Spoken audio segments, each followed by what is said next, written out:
Olá, meu nome é Jorge Guerra Pires, sou doutor em engenharia de informação focado em bioinformática. Este podcast é focado na mente ateísta. Os tópicos serão bem variados, mas em geral o objetivo é ajudar a entender como vai ser um Brasil mais ateísta, como vai ser um Brasil mais secular. O que muito possivelmente será resolvido, quais são os conflitos atualmente que são criados por questões religiosas, dogmáticas. Então o objetivo é servir como um ponto de reflexão para ateístas ou pessoas que sejam interessadas na mente ateísta. Então, nosso objetivo é, em cada episódio, tratar de forma diferente ou de forma bem variada a mente ateísta. Inicialmente, eu vou produzir os episódios eu mesmo, mas nós vamos ter possivelmente convidados, qualquer pessoa que conheça um ateísta que tem uma certa influência e queira sugerir para o podcast para ser entrevistado, para a gente bater um papo, ou até mesmo se você tiver qualquer influência no ateísmo brasileiro que tem algum tipo de importância no mundo do ateísmo brasileiro, você está convidado a participar.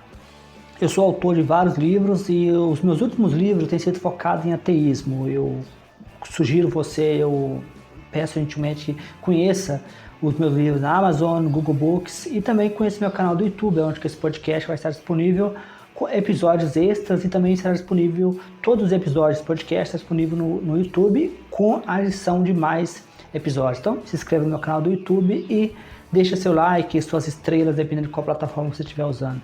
Então, bom aprendizado. Olá, bem-vindos à nossa análise de hoje. Olá a todos! Vamos olhar mais de perto os argumentos contra a existência de Deus, especificamente os apresentados pelo Peter Millikan, sabe? Ah, sim, naquele debate famoso na Oxford Union sobre a moção Esta Casa Acredita em Deus? Isso. A nossa fonte é justamente um trecho desse debate. E o foco é no que o Millikan disse para rejeitar a moção. Certo. A ideia aqui é, destrinchar esses argumentos céticos, ver a lógica, as evidências que ele usa, ou a falta delas, né? Ok, vamos lá. Acho que um ponto bom para começar é que a discussão toda gira em torno do Deus abraâmico, né? Aquele onipotente, onisciente, perfeito. Exatamente. E a fonte já joga a bola para o campo de quem acredita. O ônus da prova é de quem faz uma afirmação tão extraordinária, digamos assim. E é daí que o Millikan parte, né? Essa coisa de que, bom, a crença tem que ter base em evidência. Uhum. E dizer que esse Deus existe é, como diz a fonte, estupendamente ambicioso, vai muito além do nosso dia a dia. Pois é. E o que eu acho fascinante é essa proporção.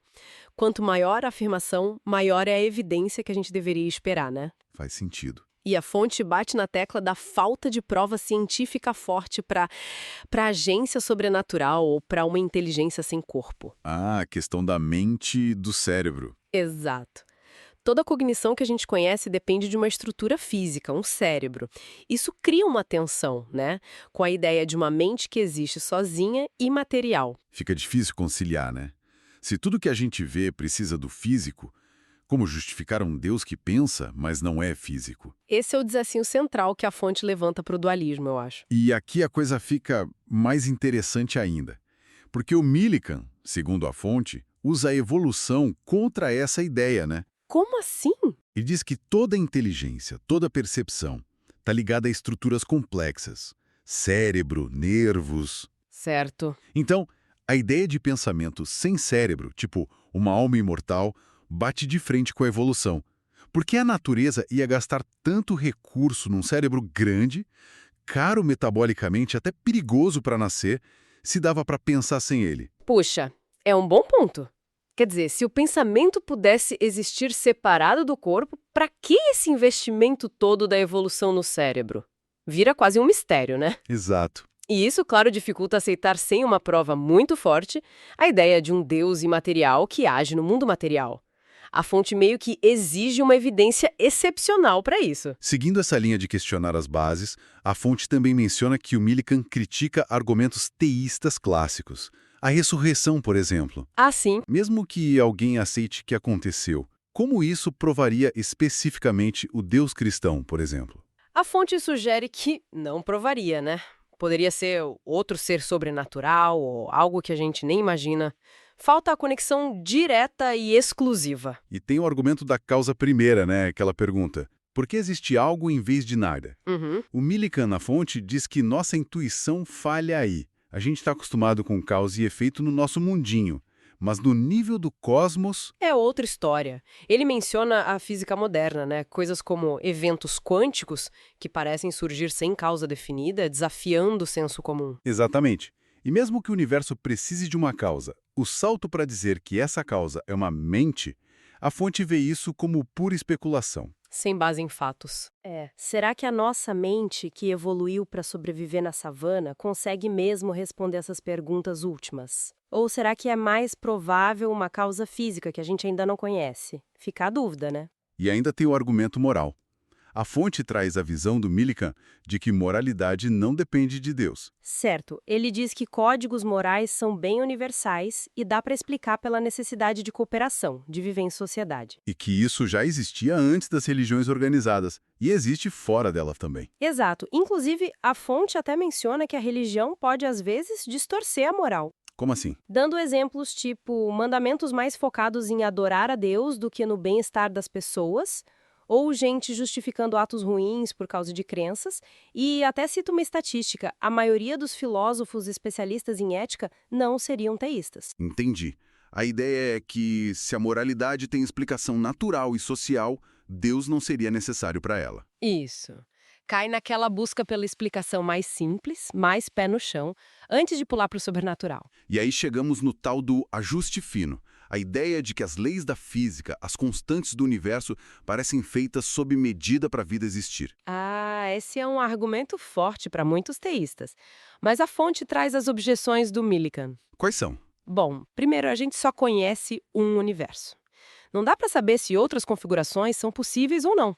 É uma amostra de um só. Certo, pode ser o único jeito das coisas serem. Ou, segundo ponto, a ciência vive mudando. Descobriram matéria escura, energia escura.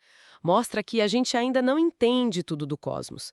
Talvez o ajuste seja só aparente. E tem a ideia dos multiversos, né? Isso. Terceiro ponto. Se existirem muitos universos, cada um com suas leis, é natural que a gente exista justamente naquele que permite a vida. Não seria ajuste fino, seria seleção, princípio antrópico. Mas a crítica vai além dessas objeções, pelo que entendi da fonte. Sim, mesmo que a gente aceite o ajuste fino, ele não resolve o problema do mal. Por que um Deus bom e todo-poderoso permitiria tanto sofrimento? Verdade. E questiona a consistência. Um Deus onipotente precisaria de 13,7 bilhões de anos e de um processo meio bruto como a evolução para chegar na gente. Especialmente se tivéssemos almas imateriais que não dependem disso tudo. Fica estranho, né? O universo é gigantesco, quase todo inabitável. A evolução é lenta, cheia de extinção. Parece um processo meio indireto e ineficiente para um designer todo-poderoso focado especificamente em nós, né? A fonte aponta essa dissonância. Então, resumindo o que a fonte apresentou através do Millikan, o ônus da prova que não foi cumprido pelos teístas, a dependência forte que a gente observa entre mente e cérebro físico, que dificulta a ideia de mente imaterial. a moralidade e a origem do universo, que, segundo ele, não precisariam de Deus para serem explicadas. Certo. E, por fim, as críticas ao argumento do ajuste fino, mostrando inconsistências ou explicações alternativas. A análise toda da fonte parece usar muito a navalha de Ockham, sabe? Aquela ideia de preferir a explicação mais simples, com menos suposições não provadas. Menos entidades sobrenaturais. Exato. E uma exigência forte por evidência empírica para coisas tão grandiosas. É um contraste claro entre uma abordagem mais científica, filosófica baseada em lógica e observação, e uma abordagem baseada em fé ou revelação. Para a gente fechar, então, fica uma provocação para o nosso ouvinte, né? Pensando nesses argumentos céticos apresentados na fonte, sobre a necessidade e a evidência desse criador específico, como isso poderia talvez mudar a forma como alguém busca sentido, propósito, ética, se decidir fazer isso fora de um quadro religioso tradicional? É uma boa pergunta para se pensar como construir esses pilares sem essa base teísta que foi tão comum na história. Olá! Você acabou de assistir, de ouvir mais um episódio do meu podcast Mente Ateísta. Nesse episódio, eu espero que você tenha aprendido bastante. Eu gosto sempre de lembrar que os meus livros estão todos disponíveis na Amazon, no Google Play e em várias plataformas. Eu também gosto de lembrar também que esse podcast está disponível no YouTube, para quem prefere o YouTube. YouTube permite que eu poste episódios extras. Então, você pode acompanhar o meu podcast Mente Ateísta no YouTube, onde você poderá encontrar todos os episódios arquivados por um período de mais de 3 meses. Também poderá acompanhar episódios extras. Então, sugiro que você compartilhe com amigos, com ateístas ou com pessoas que se interessam pela causa ateísta no Brasil. Como sempre, se você conhecer alguém que possivelmente tem interesse em participar, tem interesse em ter uma conversa, em ser entrevistado e falar sobre o ateísmo no Brasil, meu podcast está aberto para possíveis convidados.